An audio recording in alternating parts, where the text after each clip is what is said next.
নমস্কার বন্ধুরা, green সোলারের YouTube চ্যানেলে আপনাদের সবাইকে স্বাগত জানিয়ে আজকের ভিডিও চালু করছি। আজকে আমরা সোলার সিস্টেম ইনস্টল করতে যাচ্ছি শুভদীপ মুখার্জির বাড়িতে। উনি পেশায় হচ্ছে অধ্যাপক।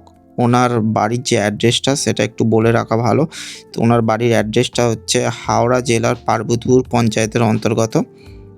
আশা করি বন্ধুরা আমাদের গ্রিন সোলারের ভিডিওগুলো আপনাদের খুব ভালো লাগে।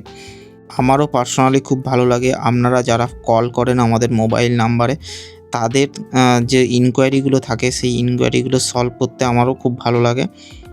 আপনারা বেশি বেশি করে আমাদের কল করুন এবং আপনাদের যে ইনকোয়ারিগুলো সেই ইনকোয়ারিগুলো আমাদের সাথে শেয়ার করুন।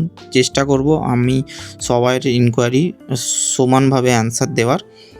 তো বন্ধুরা আজকের ভিডিও চালু করা যাক। কিভাবে শুভদীপ বাবুর সাথে আমার আলাপ হলো বলে রাখি, এখানে শুধু শুভদীপ বাবু আমাদের ভিডিও দেখে আমাদের সাথে ডাইরেক্ট যোগাযোগ করেন এবং ওনার যে ওনার প্ল্যানিংটা আমার খুব ভালো লাগে। উনি নিজে থেকে কিছু প্ল্যানিং করেছিলেন যেগুলো আমাদের জানান।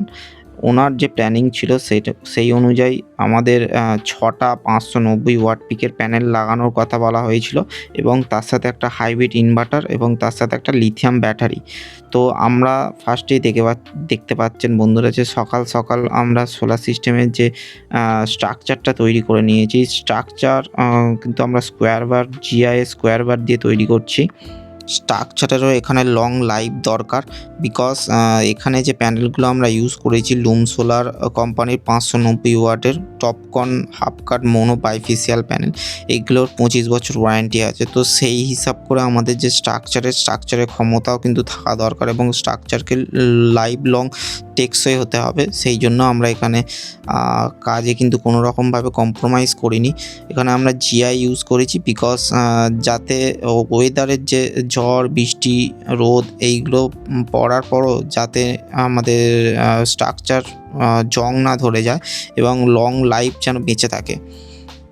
অনেক বন্ধুরা মাঝে মধ্যে প্রশ্ন করে যে আমরা সেফটি ডিভাইসগুলো দেখাই না। এখানে দেখুন আমাদের কিন্তু লাইটিং অ্যারেস্টার বসানো হয়েছে সোলার সিস্টেম থেকে একটু দূরে, যদিও ব্যাচ পড়ে তাতে সোলার সিস্টেমের যদি কোনো রকম ক্ষতি না হয় সেই জন্য। অনেক বন্ধুরা বলে যে সেফটি ডিভাইস হিসেবে আমরা কী ইউজ করি এবং সেটা আমরা দেখাই না কেন। দেখুন ছোট ভিডিওতে সব কিছু দেখানো সম্ভব হয় না। তো এখানে আমরা এসিডিবি ডিসিডিবি সব কিছু ইউজ করেছি, তার সাথে এমসিবি এবং তার সাথে 3টে আর্থিং এবং একটা লাইটিং অ্যারেস্টার সেটাও ইউজ করেছি। এখানে যে আমরা ইনভার্টারটা ইউজ করেছি দেখতে পাচ্ছেন ডিএড কোম্পানি হাইব্রিড ইনভার্টার।